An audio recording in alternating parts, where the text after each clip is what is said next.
Sejam muito bem-vindos a mais uma sessão do ciclo de webinars Café Consciência, que é co-organizado pelo SEMIA de Matosinhos, CIMAR e SEMIA de Vila do Conde. A última sessão do ano coube-nos a nós, SEMIA de Matosinhos, moderá-la e desde já gostaríamos de agradecer a presença de todos, e em especial à nossa oradora convidada, a investigadora Cátia Monteiro, que prontamente aceitou o nosso desafio. A Cátia vem falar-nos sobre um projeto de ciência cidadã, o Biomaratona Norte, que tem vindo a desenvolver desde o verão deste ano, e que envolve a recolha de dados de biodiversidade nas zonas intertidais das praias rochosas do litoral norte de Portugal, portanto, nas praias do norte de Portugal. Mas sobre isto eu não irei alargar mais, vou deixar a Cátia sim saciar-vos a vossa curiosidade relativamente a este projeto. Vou sim fazer uma breve introdução sobre a Cátia. Então, a Cátia é bióloga marinha, desde pequena tem grande fascínio e que gosta de explorar as praias de Matosinhos, as praias rochosas de Matosinhos, e depois de uma temporada fora para realizar o seu doutoramento em Ciências Naturais na Universidade de Bremen, na Alemanha, e Sorbonne, na França, regressou a Portugal. Desde então tem-se dedicado a descrever e a proteger a biodiversidade marinha. Ela é investigadora no grupo Coastal Warming no Cibiu Biopolis, que é o Centro de Biodiversidade e Recursos Genéticos em Vila do Conde, e faça esta breve introdução, eu vou passar a palavra à Cátia, que irá fazer a sua apresentação intitulada por Biomaratona Norte Praias com Vida. Relembro só que no final da apresentação teremos aí uns 15 minutinhos para discussão e para algumas perguntas. Portanto, Cátia, o palco agora é teu. Força. Olá, bom dia. Muito obrigada, Cláudia, pela apresentação. Queria primeiro que tudo agradecer o convite ao SEMIA. Como vocês vão ver na apresentação, nós temos trabalhado com a equipa SEMIA de Matosinhos este ano neste projeto e tem sido um verdadeiro prazer. E por isso estamos muito contentes de apresentar aqui os resultados deste ano e discutir um bocadinho então qual é o objetivo deste projeto e próximos passos. Então, foi-me lançado o desafio de primeiro falar um bocadinho do meu percurso e onde começou. A Cláudia já tocou um bocadinho nisso. Eu cresci em Matosinhos, junto às praias de Matosinhos, e por isso desde pequena que esta curiosidade e esta vontade de descobrir estava lá. Começou mesmo muito pequena e portanto eu estava muito focada em fazê-lo, em consegui-lo. E o primeiro passo foi fazer a licenciatura em Ciências do Meio Aquático, no ICVAS, que na verdade estou aqui no ICVAS neste momento e estou agora na posição de docente, para perceberem como a vida dá, às vezes é um circo. Mas então é isso que vocês veem aqui, não é? A tão desejada semana de maio em que nós celebramos o final da licenciatura, também foi aqui o momento em que eu comecei a mergulhar e comecei a fazer outras atividades relacionadas com o mar e a exploração do mar. A isto seguiu-se um mestrado fora, na altura num programa intitulado Erasmus Mundus, ou seja, era um mestrado em que nós passávamos por várias universidades na Europa, e isso levou-me, na verdade, a passar o meu primeiro Natal em branco. Isto foi na Bélgica. Foi um Natal um inverno bastante frio naquela altura e, portanto, tive esta oportunidade de passar assim uns meses em branco.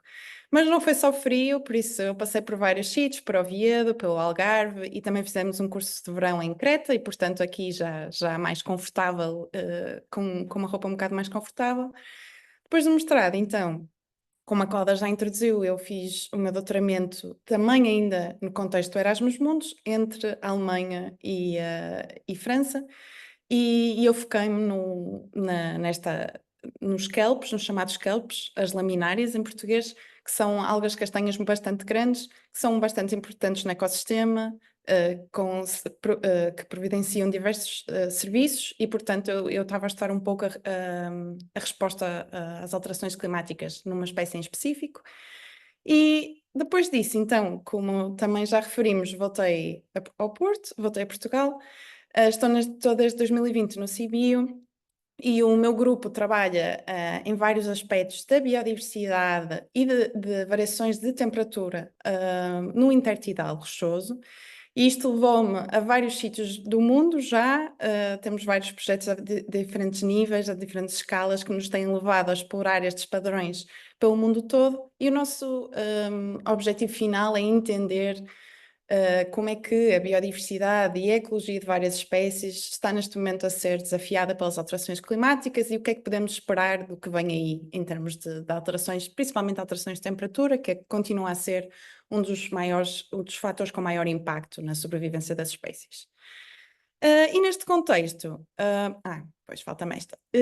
Só aqui a dar um bocadinho de contexto, como eu disse, nós trabalhamos em praias rochosas, na zona do intertidal, ou seja, na zona entre marés. O que nós fazemos sempre, e também nestas atividades que eu vou introduzir aqui, é ver a tabela de marés e ir à praia quando a maré está baixa, como vocês veem nesta foto da Praia Norte, em Viana do Castelo.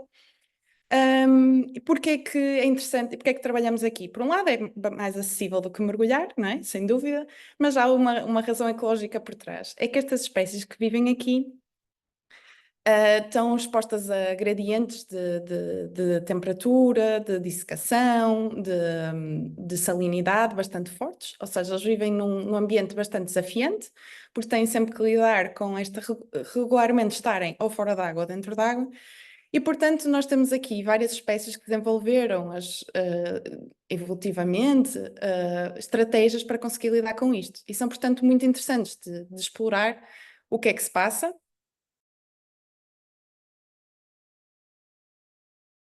Esperam maiores no futuro, não é? E portanto isto é a nossa área de estudo. Aqui, passando então, porque o norte de Portugal e porque é que é tão interessante trabalhar aqui? Nós no norte de Portugal temos um fenómeno que acontece no verão, que se chama afloramento costeiro, ou upwelling em inglês, que é o responsável pelo facto de nós não queremos entrar na água no verão aqui, não é? E por isso é que tentamos escapar-nos para outros sítios com águas mais quentes. Isto está ligado então com ventos do norte, a tão conhecida nortada, que ao empurrarem água da superfície em direção ao mar aberto, fazem que águas frias e com nutrientes venham do fundo do mar para a superfície, ok? Isto resulta em água mais fria, mas também água com mais nutrientes. E é por isso que esta zona, como outras pelo mundo em que este fenómeno ocorre, é uma zona em que é muito dada a peixes pelágicos como a sardinha, ok? Não é por acaso que temos sardinha aqui tão boa e em tanta quantidade, e isto é então muito dependente deste fenómeno que acontece durante o verão. Contudo, como em muitas outras áreas do mundo, nós sabemos que a temperatura da água, um pouco por todo lado, está a aumentar. E, portanto, é muito importante nós acompanharmos e sabermos se isso também está a acontecer aqui e se isso vai interferir com este efeito que acontece no verão, então, do afloramento costeiro, em que temos estas águas com mais nutrientes e mais frias. E então isso é uma das coisas que o meu grupo está a estudar. Vocês à direita conseguem ver um gráfico que nós produzimos, isto foi até num contexto do projeto Blue Foresting, que foi liderado pelo CIMAR, nós éramos um dos parceiros e trabalhamos nesta parte dos dados de temperatura. E o que vocês veem aqui é as cores, o que elas mostram é qual é a diferença entre estar na costa e entre estar no mar aberto, ou seja, qual é o poder na costa deste afloramento costeiro de alterar a temperatura. E o que vocês veem é que aqui no norte de Portugal nós temos uma variação de cerca de entre 2 a 4 graus entre estar na costa e entre estar em mar aberto, ou seja, temos aqui um fenómeno localizado que realmente diminui a temperatura na costa. Isto também se observa na costa galega, mas perde um bocadinho de intensidade dentro das rias, porque, como conseguem imaginar, as rias vão alterar um bocadinho os padrões e a circulação da água e têm aqui outros fatores à mistura. Isto quer dizer que aqui a média das nossas águas estão na casa dos 15 graus, aqui desde o centro de Portugal para cima, aumentando um bocadinho então nas costas galegas. Ou seja, a conclusão que vocês estão a tirar daqui é que se cá no verão, não podendo ir mais longe, mais vale ir para a Galiza. Mas pronto, é isso que nós temos, água à volta de 15 graus. E isto permite-nos o quê? Permite, não só, como eu já expliquei, ter um efeito muito grande nas pescas, mas também manter algumas espécies que, de outra forma, não poderiam estar aqui. Porquê? Porque a temperatura seria muito alta no verão para elas. Ao termos este afloramento costeiro, a temperatura desce um bocadinho e, portanto, muitas espécies que, de outra forma, iriam desaparecer ou iriam não se conseguir estender para o norte de Portugal, conseguem estar aqui na mesma. Ok? Dado este fenómeno, o norte de Portugal tem sido considerado como um refúgio de biodiversidade, ok? Um refúgio do aumento das temperaturas e também das zonas à volta que são de águas bem mais quentes. Portanto, neste contexto, nós trabalhamos então, estamos focados no intertidal rochoso e em várias espécies de intertidal rochoso. Temos aqui uma zona no norte de Portugal bastante interessante para estudar alterações e para estudar padrões de biodiversidade. Então, fazia sentido começar este projeto aqui, ok? Então, como já foi referido, esta Biomaratona Norte é uma iniciativa que pretende envolver os cidadãos na monitorização da biodiversidade marinha nesta zona do norte de Portugal, ok?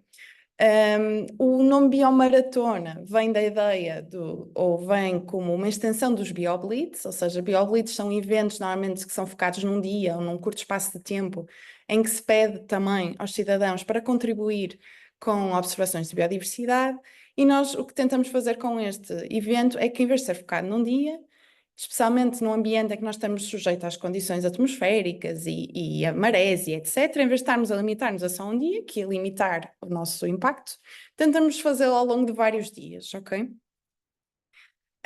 E este ano, então, começamos este evento em maio, isto foi até setembro, e aqui temos, assim, uma amostra de várias espécies que foram mostradas pelos nossos participantes e pelos nossos colegas. Estamos a falar desde lapas, desde percebes, desde estrelas do mar, até várias algas de várias origens. E como é que nós fazemos isto? Então, nós usamos uma plataforma, há várias disponíveis, mas a que nós usamos neste projeto é uma plataforma chamada Minka. Isto tem tanto uma app como um site. E, na verdade, o que nós pedimos é muito simples. Nós queremos uma foto em que se vê o organismo em questão, que vocês tropeçaram na praia, que tenha também a data e a localização associada. Isto normalmente, à partida, desde que tiramos uma foto com o telemóvel, estes dados já estão associados. Isto pode ser também sempre adicionado mais tarde, caso estejamos a tirar fotos com uma câmera, etc. Ou seja, nós queremos saber onde é que viram, quando e uma foto em que se perceba minimamente o organismo, ok? Em questão. Esta ideia não foi nossa, do nosso grupo. É um projeto e é uma ideia que já decorre há vários anos na zona da Catalunha. Na verdade, este projeto que está a financiar este nosso projeto aqui em Portugal é da equipa que criou esta plataforma e que criou esta ideia da biomaratona. E, na verdade, este projeto lá tem sido muito bem sucedido. Como vocês veem, tem aqui alguns números, estamos a falar de mais de 200 mil observações, mais de 2.000 espécies, e um aspecto muito importante destes projetos não é só a recolha. Nós pensamos, ok, mas se cá estamos a recolher imagens de espécies que vocês já veem no vosso dia-a-dia, nos vossos trabalhos, qual é aqui o bónus? O bónus destes projetos é que vamos ter dados muito mais frequentes e se calhar em mais praias. Ou seja, vai aumentar muito mais o número de dados disponíveis se estivermos só a contar com a disponibilidade dos cientistas e o financiamento dos cientistas para o fazer. Ou seja, sempre que um cidadão contribui, vai estar a contribuir, vai estar a tirar uma foto num dia que se calhar ninguém ia lá ver e numa praia que se calhar também não vamos tão frequentemente. Isto é bastante importante porquê? Porque permite-nos olharem para a direita, que foi o caso lá em Barcelona, permite-nos detectar espécies que estão a começar a aparecer e que por isso estão em muito poucos números. Ok, então estas duas espécies, vocês veem aqui, o verme de fogo e o papagaio velho, São espécies que já existiam no Mediterrâneo, mas em outras zonas, e que foram detectadas este ano pela primeira vez na costa catalã por cidadãos que estavam a contribuir para este projeto. Isto é muitíssimo importante no contexto de não só de algumas espécies estarem a desaparecer, mas outras estarem a movimentar-se para sítios onde antes não existiam. Isto é muito importante para a ciência e convido-vos até a espreitar, se quiserem, algumas imagens do projeto no YouTube. Por aqui, nós então copiamos ou quisemos replicar a ideia deste projeto de Barcelona cá. Preparamos alguns folhetos e algum apoio para também os nossos participantes não irem sem apoio nenhum. E como eu disse, entre maio e setembro realizamos várias atividades onde fizemos visitas guiadas na praia, onde introduzimos algumas das espécies mais comuns, algumas das espécies que nós estamos a estudar, demos algum contexto do nosso trabalho e também, então, lançamos o desafio para que as pessoas encontrassem outros organismos, novas espécies, tirassem as fotografias e contribuíssem. Isto foi não um trabalho sozinho, nós associamos-nos e colaboramos com centros de ciências vivas, por exemplo, e submetemos algumas atividades para a ciência viva no verão. Aqui à direita vem também o nosso trabalho com o Observatório Litoral Norte em Viena e, como eu já disse, organizamos aqui 2 atividades com o Semia de Matosinhos e também temos trabalhado muito próximo com a equipa para que eles estejam preparados para contribuir e também para propor outras atividades. Ou seja, tudo isto só foi possível com estas colaborações, a quem muito agradecemos e com estas equipas especializadas em trabalhar já com os cidadãos.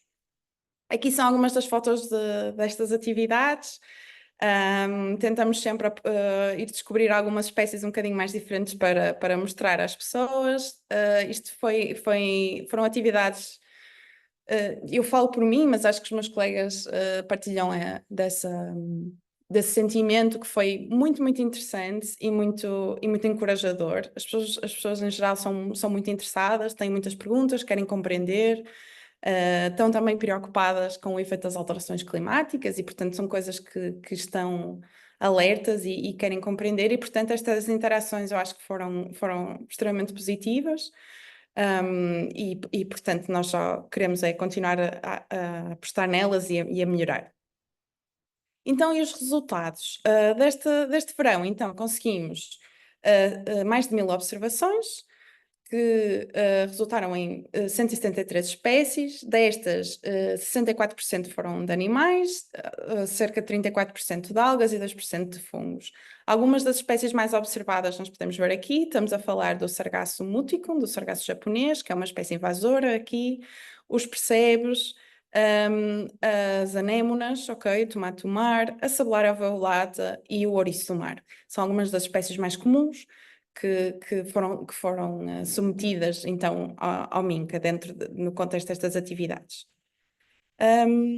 Também aqui muito importante, e foi uma coisa que nós tentamos pôr algum foco nas nossas visitas guiadas, é que muitas das espécies que foram então observadas e submetidas à plataforma são espécies ou já consideradas invasoras ou pelo menos não indígenas daqui da costa. Ou seja, o que nós temos observado também no contexto do nosso trabalho, do nosso grupo, mas que estes dados recolhidos nesta atividade só vêm confirmar, é que tem havido uma expansão e um aumento do número de espécies não indígenas, não nativas aqui na zona. E temos aqui alguns exemplos delas. O sargasso muticum já está estabelecido há vários anos e no verão forma florestas bastante grandes, mas nós temos observado também cada vez mais a Undaria pinnatifida, que é outro kelp, outra alga castanha da origem asiática, mas também alguns animais, como a sifonária, pectinata, de águas mais quentes que estão a começar a aparecer aqui.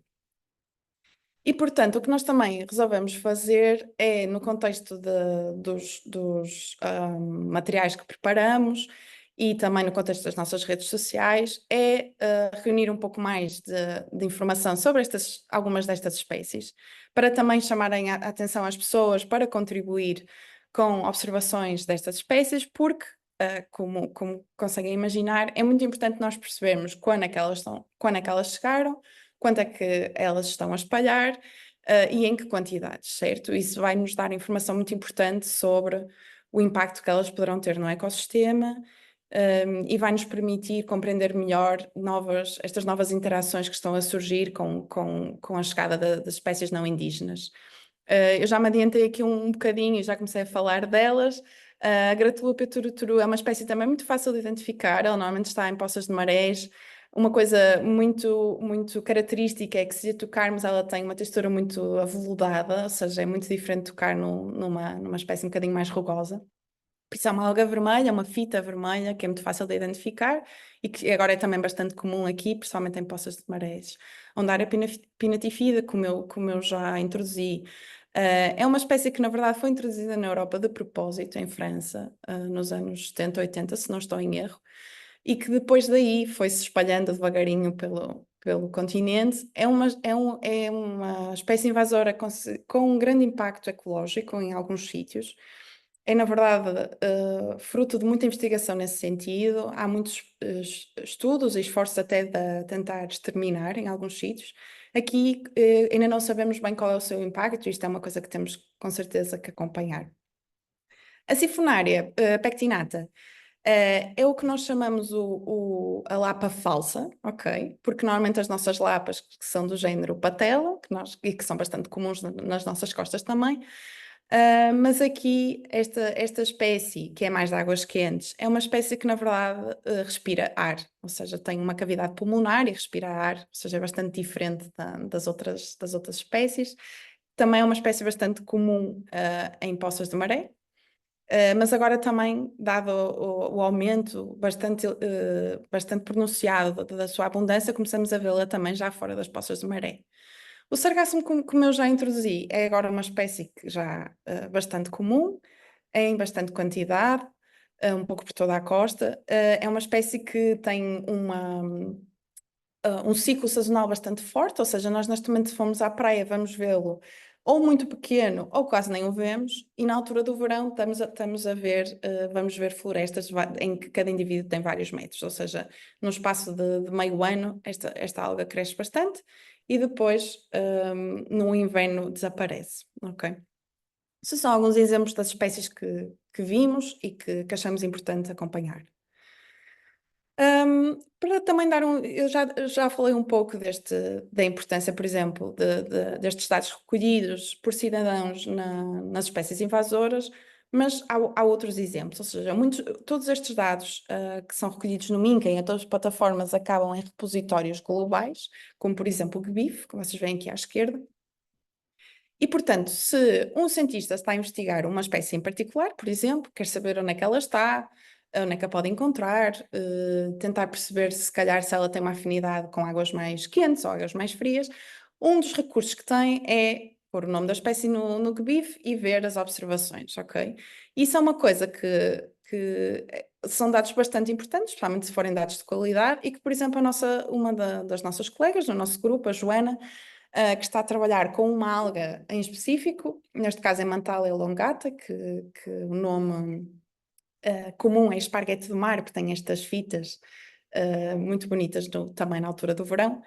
Ela é uma espécie que nós observamos que tem estado a diminuir na nossa costa e, portanto, o doutoramento dela é focado em entender o que é que se está a passar, se esta espécie está realmente a diminuir pela Europa e quais são as causas por trás disto. E, portanto, isto inclui muitas experiências, tanto no campo como no laboratório, mas também inclui o que a Joana fez, que foi uma busca muito exaustiva de onde é que esta espécie está hoje em dia e onde é que ela estava no passado.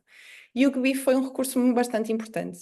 Ela teve, claro, que fazer alguma análise de dados e controlar a qualidade dos dados submetidos, mas, ou seja, todas as observações feitas por cidadãos desta espécie que eventualmente acabaram no GBIF foram usadas nesta análise que ela fez sobre qual é a distribuição da espécie atualmente e se houve uma alteração ou não consoante a sua distribuição no passado. Por isso, isto está para dar um exemplo da importância destes dados e como estes dados são usados, então, na ciência. Nós também fizemos um questionário aos nossos participantes, fizemos um pré-questionário e um pós-questionário, só para eles ficarem mesmo irritados connosco. E uma das perguntas que fizemos foi, ou seja, tivemos ainda poucas respostas, mas pronto, também foi o início e também entendo que responder questionários não é a coisa mais divertida do mundo. Mas uma das perguntas que fizemos foi quantos organismos vivos, não é? Quantos animais ou algas acham que existem nestas praias urbanas que vamos visitar? E foi interessante ver, e depois fizemos a mesma pergunta depois, não é? Então foi interessante ver que, enquanto a maior parte achou realmente que ia haver muitos animais, muitos organismos, muitos animais e algas, muitos organismos vivos, alguns tinham dúvidas, não é? Alguns disseram que se calhar iam ser poucos ou só alguns. E depois, toda a gente que respondeu ao questionário depois percebeu que havia muitos organismos vivos nas praias. Ou seja, eu acho que isto já é um sucesso do nosso lado, pelo menos mostrar que realmente há ali muita biodiversidade que se calhar passa despercebida. Outra pergunta que fizemos foi que palavras é que associam com as praias urbanas? E, portanto, muitas pessoas escolheram, por exemplo, natureza e biodiversidade, mas também algumas associaram as praias à sujidade, à cidade, a muita gente, né? A aglomeração de pessoas. No questionário pós, apesar de ainda haver algumas respostas assim também associadas à sujidade e limpeza, pareceu-me que as pessoas estavam um bocadinho mais optimistas e a associar pelo menos palavras natureza, biodiversidade, mais estas praias urbanas. Ou seja, realmente é importante que todos nós que vivemos nesta zona e que vivemos junto ao mar entendamos que, apesar de realmente as praias, não é, serem também bastante, ou poderem ser bastante afetadas pela poluição e pela aglomeração de pessoas e por toda a atividade económica que existe junto a elas, elas ainda são santuários de biodiversidade e ainda têm bastante biodiversidade. Estes questionários vão ser agora analisados um bocadinho mais e tentar perceber um bocadinho, então, a percepção das pessoas e como é que nós podemos também da melhor maneira transmitir informação e partilhar o conhecimento para que as pessoas possam também aproveitar as suas praias da melhor maneira. E próximos passos, nós vamos repetir este evento no próximo ano, no próximo verão, ainda não temos datas fixas, mas estamos a trabalhar nisso. Também dentro do projeto que nos está a financiar, do projeto Aneris, vamos fazer algumas recolhas de ADN ambiental, com recolha de água. E, portanto, isto é uma coisa que também estamos a preparar para o próximo ano, associar estes dados genéticos. Se gostaram do projeto e gostavam de contribuir, como é que podem fazer isso? Podem se juntar a nós nas nossas visitas guiadas, que vamos anunciando. Podem, de forma individual, claro, criar uma conta e começar a tirar fotos e a submetê-las. Também estamos disponíveis a organizar atividades para grupos em específico. Se tiverem uma sugestão ou um grupo interessado, estamos mais do que disponíveis para guiar uma atividade, se acharem que é necessário, se assim o quiserem. Portanto, como estar a par, nós tentamos manter o nosso site atualizado com as datas, estamos também a manter o nosso Instagram e o nosso Twitter atualizado com todas as novidades que vamos preparando e também vamos tentando partilhar informação sobre espécies ou sobre algum processo, algum importante que achamos que era bom partilhar com vocês. E com isto eu queria agradecer a toda a gente que participou, a toda a equipa do Coastal Warming que participou nestas atividades, a todos os centros que participaram e que nos ajudaram a organizar estas atividades e pronto, e queria deixar aqui um obrigado especial à equipa do SEMIA, que foi incansável neste projeto e espero então que muitas mais atividades venham daí. Muito obrigada.